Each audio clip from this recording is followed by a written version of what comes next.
Hello there. This video is all about the norming stage of Tuckman's team development model. This stage comes after the storming stage.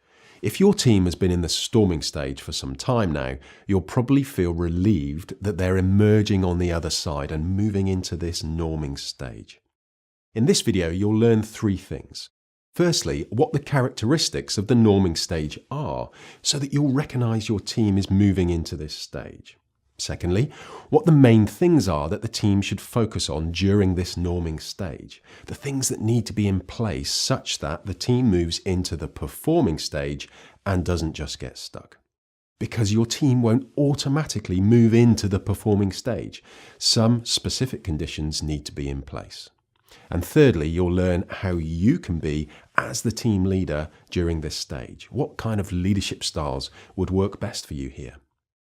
So let's start by looking at the norming stage in more detail then. You can tell you've arrived in this stage when you notice the following things. You'll see progress on results. Maybe not as much as you'd like, but progress nonetheless. The team members are having far less upsets and destructive conflicts. There's a better atmosphere. There's more acceptance. You as the team leader are getting challenged less. People are supporting you more. There's more alignment. You're regularly hearing words like pause button, feedback, team agreements, the iceberg model, and other phrases that you've introduced from this program. During team meetings, people are listening to each other far more, and they're asking more questions. You'll also start to notice the team members making more suggestions about how to make improvements. Things just feel a little easier, a bit more fluid. Now let's think about why you're seeing these things. What's happened so that the team is in this norming stage? Well, firstly, they've all experienced the emotional ups and downs of the storming stage together.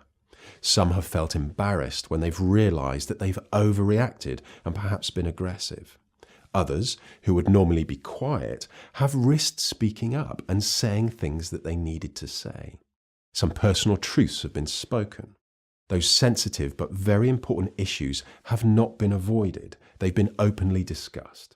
It's felt uncomfortable at times, but you've stuck together and worked through those difficulties. Secondly, everyone knows a lot more about themselves and each other. Knowing more about themselves means they're far better at managing their own behaviours. And knowing more about each other, far more than they would normally know about their work colleagues, means that they understand why their teammates behave in the way that they do. They also like each other more and have greater trust for each other. And thirdly, they're starting to feel like they're part of something bigger than themselves, a group of people that they like, that they feel some affection for, and that they want to continue to spend time with, to achieve something significant with. They've emotionally invested themselves in this group of people. Now then, what things does the team need to put in place such that they increase their chances of moving into the performing stage? Like I said, you won't automatically move into that performing stage, and it won't just happen by accident. There are some specific conditions that need to be present for that to happen. Feedback needs to be happening very regularly, both spontaneously in the moment and also more formally as a team. If you're not noticing team members giving each other regular, high-quality feedback, and you yourself are not asking for and giving feedback regularly, then very simply your team won't move into the performing stage. Feedback speeds up the learning cycle, and performance only improves when we learn more. Team problem solving needs to be very effective. This looks like coming together as a group to work on each other's problems and issues that need to be solved. It looks like lots of listening and asking great questions. It looks like offering support to each other and then actually following up with that support. People are asking for help in this way from the team. They're not just keeping things to themselves. Also, each individual needs to feel like they're developing some real competence in their particular area of expertise, that they're learning, growing and developing both personally and professionally. And the team's expectations need to have been raised. They want to do more, be more and achieve more. Their level of inspiration and motivation needs to have increased to the level that it's almost self-sustaining. You're no longer trying to push or even pull them along. The team's just moving by itself. But you do need to have done a little nudging to get them to this point through this norming stage. On that point, let's now talk about you and your leadership during the norming stage. What would be the best way for you to lead during this stage? Well, let's think about it. During the forming stage, you were quite directive. During the storming stage, you were quite facilitative, but also quite challenging at the same time.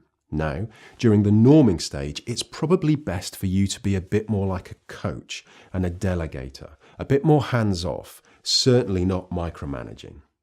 Most importantly, that is if you do want the team to get to the performing stage, it's a good idea for you to not get complacent, to not think that you've arrived and things will just be easy from now on.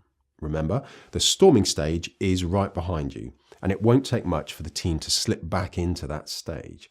So remain aware, remain awake.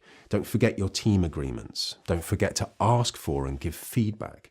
And keep planting those high-performance seeds, planting possibility and raising the bar. Remember, your team won't automatically move into the performing stage, but they could slip back into the storming stage.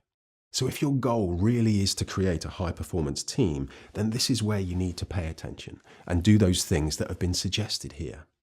Imagine that the norming stage is about continuing to embed the good habits that the team has already learned, adding a few more high-performance behaviors and embedding those too, and practicing all of them again and again, such that all those habits are just the way the team works. That's the way you do things. When this is the case, you'll be ready to move into the performing stage. Next to this video are some activities that I strongly recommend you do with your team to embed those additional few high-performance behaviors. If you know that they're in the norming stage, then please start doing those activities as soon as possible. Not in a month's time when things have quietened down, but right now. They're not extra things for you to do. They're just things that will help you do what you already are doing, but in a new way. And anyway, by now your team is used to you introducing new ideas and processes, so it shouldn't take much convincing on your part. Just send them an email, tell them you'd like to try out some new ideas, and you'd like everyone to meet up tomorrow or the day after for an hour or two to do this. Easy. So please have a look at those activities now. Each one has a facilitator guide to show you exactly what you need to do. Lastly, I acknowledge you for coming this far. Getting through the storming stage I know is difficult. Well done you for making that happen.